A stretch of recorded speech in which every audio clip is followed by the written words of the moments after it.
की आत्मा। बचपन से शहर में रहने वाला मनोज इस साल होली की छुट्टियों में अपने गांव दुर्गापुर वापस आता है, जहां उसे देख पूरा गांव खुशी से झूम उठता है। जब गया था तब इतना सा था और अब देखो कितना बड़ा हो गया है। हाँ सरपंच जी, जब मैं गया था तब आप भी बहुत जवान थे और अब देखो कितने बूढ़े हो गए हैं आप। चला चलो बढ़िया है। बच्चा घर वापस आ गया। इसी खुशी में आज रात पार्टी होगी। क्या बात है, गांव में भी पार्टियां होने लगी। वैसे अगर पार्टी की बात है तो आज क्यों सीधा होली पार्टी करते हैं। होली पार्टी की बात सुन चहल पहल में अचानक सन्नाटा छा जाता है, जिसे देख मनोज को कुछ अजीब लगता है, लेकिन तभी सरपंच बात पलट देता है। अब बहुत देर हो गई, चलो सब अपने घर चलो, पार्टी के बारे में कल सोचेंगे। मनोज भी मम्मी पापा के साथ घर आ जाता है, पर होली पार्टी और उस पर पूरे गांव की खामोशी वाली बात अभी तक उसके जहन से निकलती नहीं। पापा, होली पार्टी की बात पर सब चुप क्यों हो गए थे? अरे होगी उनकी कोई अपनी बात। मुझे गांव की पंचायत ही थोड़ी पता है। थक गया हूँ, चलो सो जाते हैं, कल बात करते हैं। पापा की बात मानते हुए मनोज भी सोने चला जाता है। आज तो छुपा लिया, लेकिन हफ्ते बाद जब होली का दिन आएगा तब इसे कैसे रोकोगे? अगली सुबह सूरज के साथ ही मनोज भी गांव घूमने निकल जाता है, जिस पर रास्ते में उसे अपनी ही उम्र के कुछ लड़के भी मिलते हैं, जिनसे दोस्ती कर अब वो उनके साथ घूमने लगता है। इसी तरह कुछ दिन बीत जाते हैं और होली नजदीक आने लगती है। दोस्तों, होली में 4 दिन ही बचे हैं, पर गांव में उसकी कोई तैयारियां क्यों नहीं दिख रही? क्योंकि यहाँ होली नहीं मनाई जाती। अरे पर ऐसा क्यों? वो राजा भूषण। अरे तुम 4 दिन के लिए आए हो, क्या इतना सोच रहे हो? चलो कुछ खाने चलते हैं। इसी के साथ एक बार फिर होली की बात को टलते हुए देख मनोज को शक होने लगता है। वो घर पहुंचते ही इंटरनेट पर अपने गांव और राजा भूषण के बारे में जानकारी निकालने लगता है।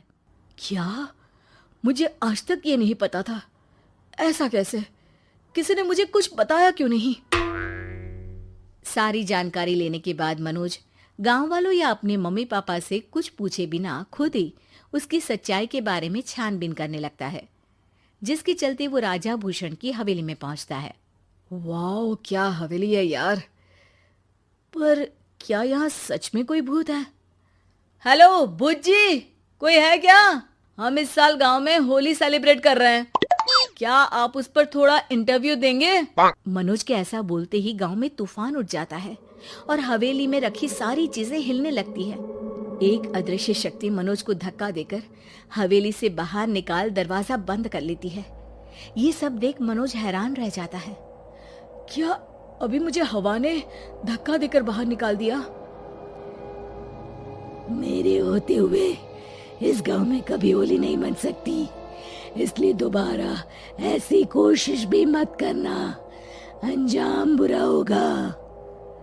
आवाज सुन मनोज हैरानी से इधर उधर देखने लगता है, पर उसे कोई दिखाई नहीं देता। वो गांव वापस आ जाता है, जहां तूफान की वजह से सब कुछ तहस महस हो चुका होता है। आखिर ये तूफान आया कैसे?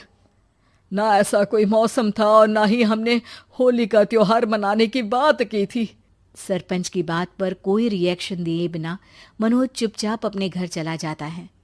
इस तरह देखते ही देखते होली का दिन भी आ जाता है और मनोज रंग लेकर गांव में निकल जाता है, लेकिन गांव पूरी तरह खाली होता है।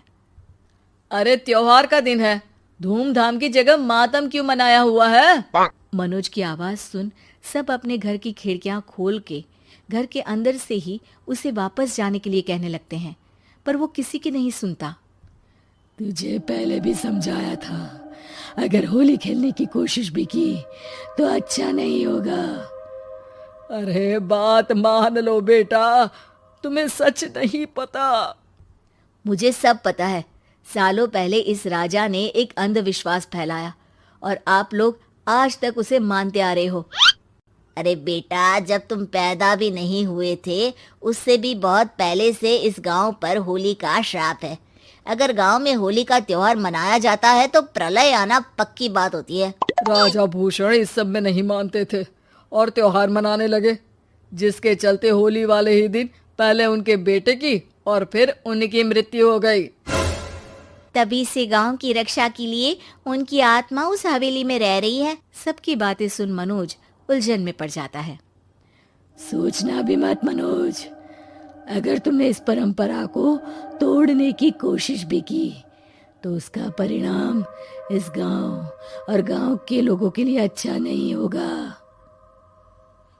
मुझे भी यकीन नहीं हो रहा कि आप लोग एक बेतुकी बात को मानकर सालों से रंगों के त्योहार को मातम की तरह मनाते आ रहे हो।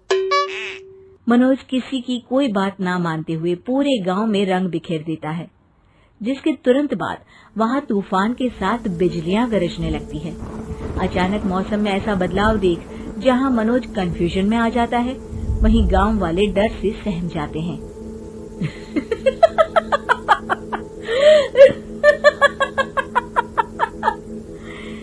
इस लड़के ने हमारे जैसे सिर्फ अपने स्वार्थ के लिए नहीं बल्कि पूरे गांव की खुशियों के लिए यहाँ होली मनाई है, जिस वजह से अब इस गांव पर होली का श्राप टूटता है।